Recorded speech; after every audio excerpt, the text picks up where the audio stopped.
Pernahkah Anda merasa bahwa semakin keras Anda berdoa agar masalah hidup Anda selesai, semakin terasa hampa dan melelahkan perjalanan iman Anda?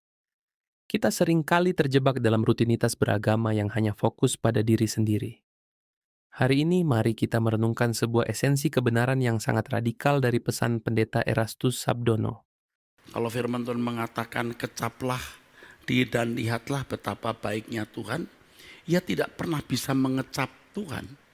Kalaupun dia bisa mengatakan Tuhan baik, karena ya kebutuhan jasmaninya terpenuhi, karena dia merasa Tuhan menolong dia dalam persoalan-persoalan pemenuhan kebutuhan jasmani.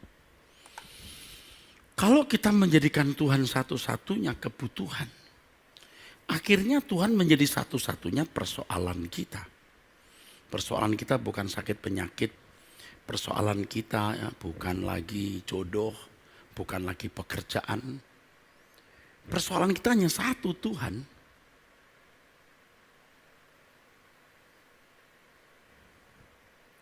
Ketika saya dalam gundah gulana lalu saya berlutut ya, dari malam sampai pagi, ya walaupun tidak sampai fajar pagi, artinya tengah malam lewat saudara, saya menemukan kebenaran ini.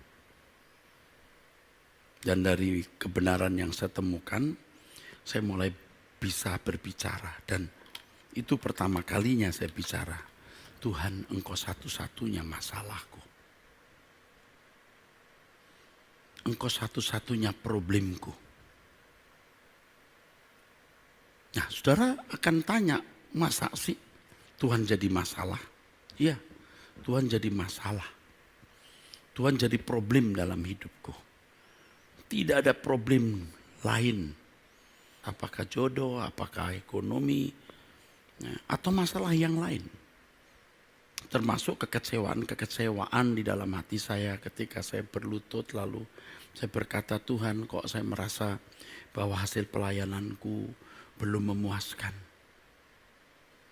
Kenapa aku tidak melihat banyak orang berubah seperti aku mengalami perubahan? Apa yang salah Tuhan? Lalu Tuhan membawa saya kepada ini, kebenaran ini. Bahwa Tuhan satu-satunya kebutuhan. Kalimat ini sederhana, tapi tidak banyak orang yang benar-benar menghayati atau mampu mengenakan. Karena banyak orang yang jiwanya telah rusak atau masih dalam kondisi sakit. Jadi selama kita mengharapkan ada kebahagiaan dari dunia ini, kita sakit saudara. Kita tidak bisa mengatakan Tuhan sebagai satu-satunya kebutuhan kita. Kalau Tuhan menjadi satu-satunya kebutuhan kita, kita baru bisa berkata, Engkau satu-satunya problemku Tuhan. Engkau satu-satunya masalahku. Problemku adalah bagaimana aku mengerti kehendak-Mu. Problemku adalah bagaimana aku mengerti rencanamu di dalam hidupku yang harus kupenuhi. Masalahku adalah bagaimana aku tidak menyakiti hatimu, tetapi aku bisa selalu menyenangkan engkau. Pernyataan yang baru saja kita dengar tadi adalah sebuah tamparan keras bagi spiritualitas modern kita. Pendeta Erastus menekankan sebuah kalimat yang sangat kontradiktif. Tuhan, Engkau satu-satunya masalahku. Secara teologis ini bukan berarti Tuhan mendatangkan kesulitan bagi hidup kita. Namun, ini adalah tanda dari sebuah kedewasaan iman yang matang. Di level ini persoalan kita bukan lagi tentang hal-hal duniawi seperti ekonomi, jodoh, atau kenyamanan jasmani. Fokus kita telah bergeser total menjadi sebuah pergumulan batin yang suci. Apakah hidupku hari ini melukai hati Tuhan? Apakah aku sudah mengerti dan melakukan kehendak-Mu? Ketika kita berani menurunkan ego dan menjadikan Tuhan sebagai satu-satunya kebutuhan, maka semua masalah duniawi yang selama ini merenggut kedamaian, kita otomatis akan terasa kecil. Saudara, betapa sulitnya kita itu selesai dengan diri kita sendiri, betapa sulitnya. Tetapi itu bisa kita lakukan, karena yang melakukan itu kita, bukan Tuhan. Nah sering orang menunggu saat yang baik, waktu yang baik, lawatan Tuhan. dan seterusnya. Dan kita tidak pernah mengalami selesai dengan diri sendiri karena kita tidak bertindak sesegera mungkin. Padahal banyak momentum-momentum yang Tuhan izinkan terjadi dalam hidup kita untuk selesai dengan diri sendiri. Ketika kita tertumbuk masalah yang kita tidak bisa selesaikan, waktu itu peringatan untuk kita.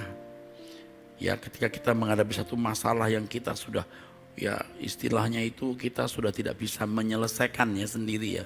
Kita sendiri sudah tidak bisa menyelesaikannya. Lalu Tuhan tolong kita. Begitu Tuhan tolong, lupa lagi. Momentum itu berlalu.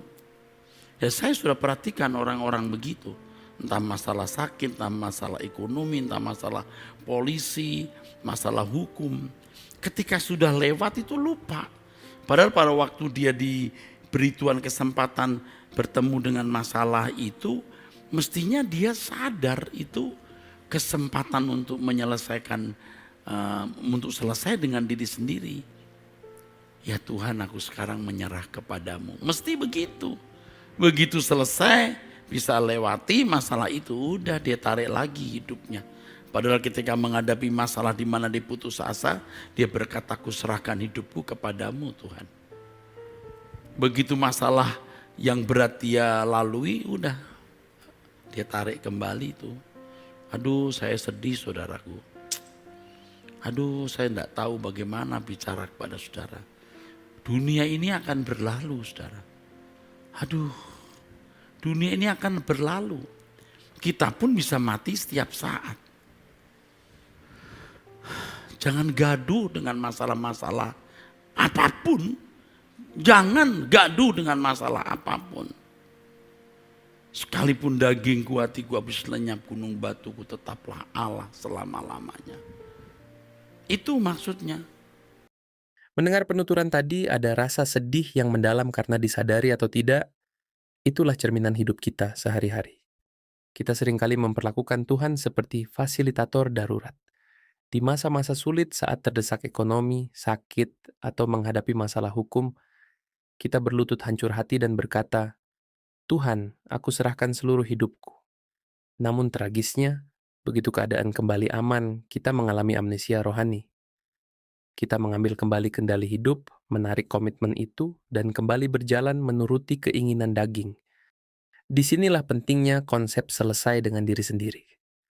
Masalah berat yang Tuhan izinkan terjadi sebenarnya bukanlah hukuman, melainkan sebuah momentum emas agar kita benar-benar menyerah total kepadanya.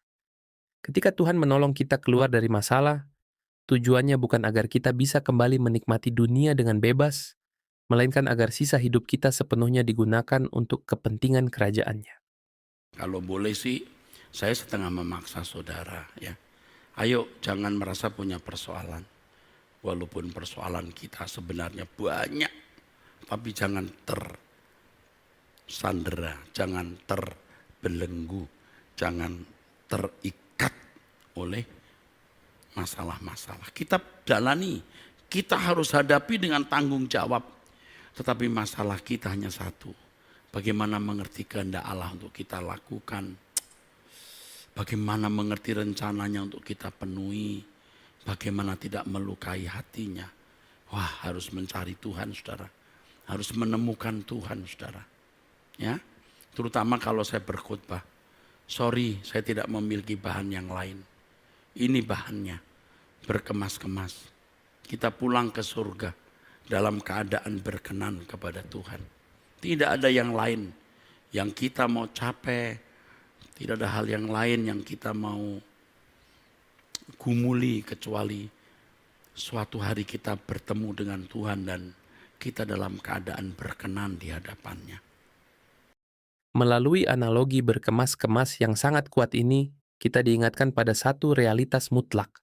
Dunia ini sedang berlalu dan kita bisa dipanggil pulang kapan saja. Kekristenan sejati bukanlah tentang bagaimana kita membangun kerajaan kita sendiri di bumi ini, atau bagaimana kita dihargai oleh manusia. Inti dari Injil yang murni adalah mempersiapkan sebuah kepulangan.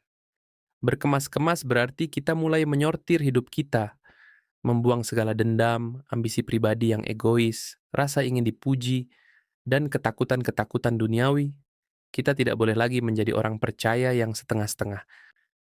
Menjadi militan bagi Tuhan berarti memiliki prinsip bahwa satu-satunya keberhasilan sejati dalam hidup manusia adalah ketika hari itu tiba, saat kita menutup mata di dunia ini dan berdiri di hadapan tahtanya, Sang Pencipta mendapati hidup kita berkenan di matanya. Mari kita tanyakan pada diri kita sendiri hari ini. Sudahkah kita selesai dengan diri sendiri? Dan sudahkah kita mulai berkemas untuk pulang?